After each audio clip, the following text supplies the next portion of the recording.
I have a theory about trolls. Yes. Which I'd like to share on this platform. Please do. Which is that this is... You know what I'm talking about. Yes. This is the first wave of the apocalypse is this Russian troll horseshit. Yeah. But right after that, they become legitimized and become just like normal public relations people working in Soho. The only way that we can tell that they're slightly different is they've got the hats and whatnot. I presume all the Russian trolls have the hats. Yeah, they do. And and they will become what we all watch. So when, like, the people from Strictly Have a Kiss or whatever, it'll be Russian trolls that are just like... They'll just be normal PR people in London. Because they've worked out how to do it. And we'll trust them because they've been so horribly accurate and successful. Chris, my next question was going to be, it was your birthday this week, how did you celebrate? But I'm going to change that.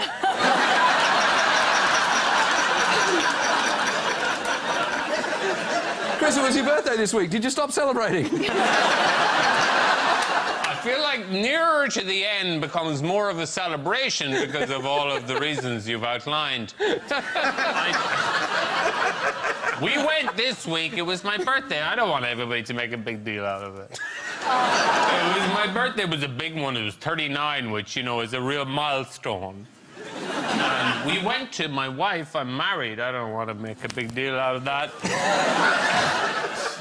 My wife brought me to a restaurant that's in the dark. Yes, I heard about this. And it's all by... Have you heard about this? I've never heard of that. No, I've never heard of that place. So the entire place is in the dark, and the waiters are all blind. Right. And... and you thought you'd join in? I'm sorry. What happened? Hey, it's a fair assumption, Adam. Given the circumstances before you, you don't need to be shy about that. What happened when... Here's my question. What happened when the cake came out? It's a restaurant in the dark. It's an all-dark dining experience. Yeah. Someone light the candles and they went, well, you've ruined it for everyone. Well, I think people struggle with words to really, you know, nail Boris down. He's one of those people that sort of continues to sort of keep going regardless of what... Yeah. It's sort of summed up, I think, best in a noise. Yeah. A sort of noise from deep within. Yeah. A sort of groaning, empty, escaping noise sums up how a lot of people would feel about Boris Johnson. Sort of like a...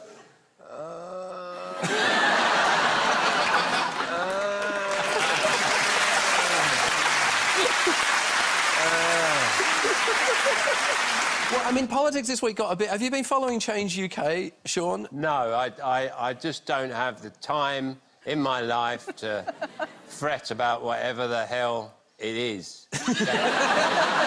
Why anyone bothered? But, yeah, it's... Boris is definitely going to win, as far as I'm concerned. I'm with Josh with that. I think he'll definitely win. Yeah. I don't see any of them beating him.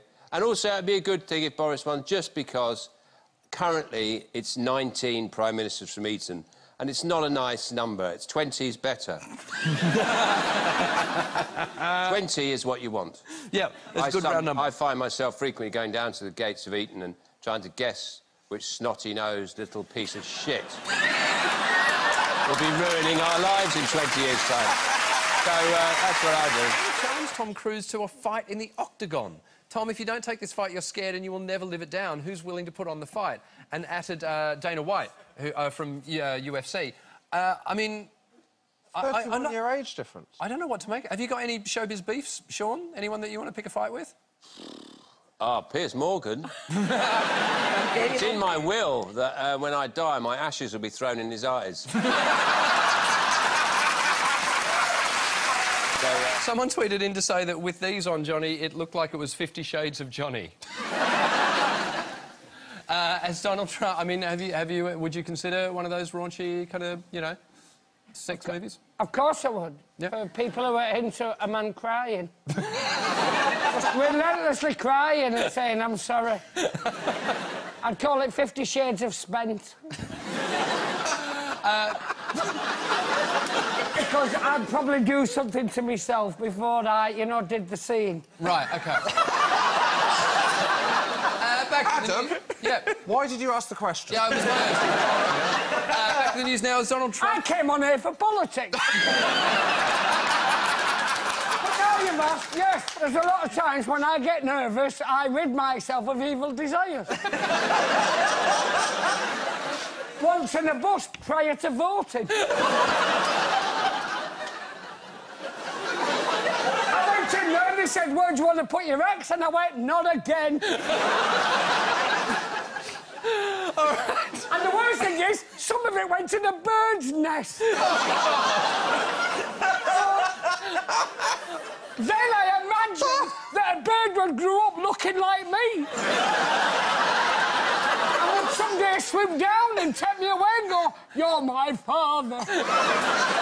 By accident. Oh, I'm loving imagining what our producers are doing at the moment. In 2009, the Australian government basically gave $900 to every single person in Australia and said, go out and spend it on a local business somewhere. And that kind of... It made people actually put money back into the economy. So that's a good idea. What would you have spent your money on if you were given... I reckon... Thing is, I'd just go straight to Lush, buy a grand's worth of bath bombs, just put them all in one bath just to see what happens. Which would be good for Lush, so it actually would... Yeah, the lovely local business, Lush. Joe, what would you spend your money on? How much I got? £1,000. £1,000. Probably a sit-on lawnmower. Why?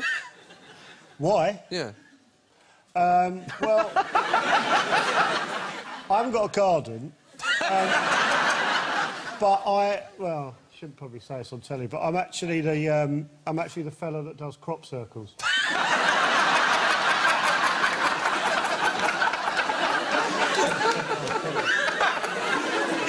And I'm basically fed up with doing it with a fly mow. Can we cut that?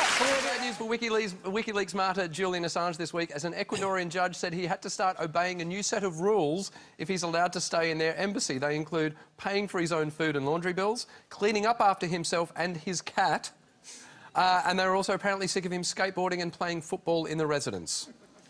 Who's he playing football with? The cat? Very possibly. Was skateboarding one of them? Yes. Have I got the wrong bloke? Is it Dennis the Menace? Who's... Julian Assange. What would you do if you were on your own in the Ecuadorian embassy, Joe? What wouldn't I do? I'd probably just play the penguin game.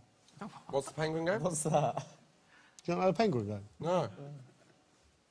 This is a wind-up. No. I don't know. What's the penguin game? Penguin game, it's really simple. You just see how long you can go without thinking about a penguin.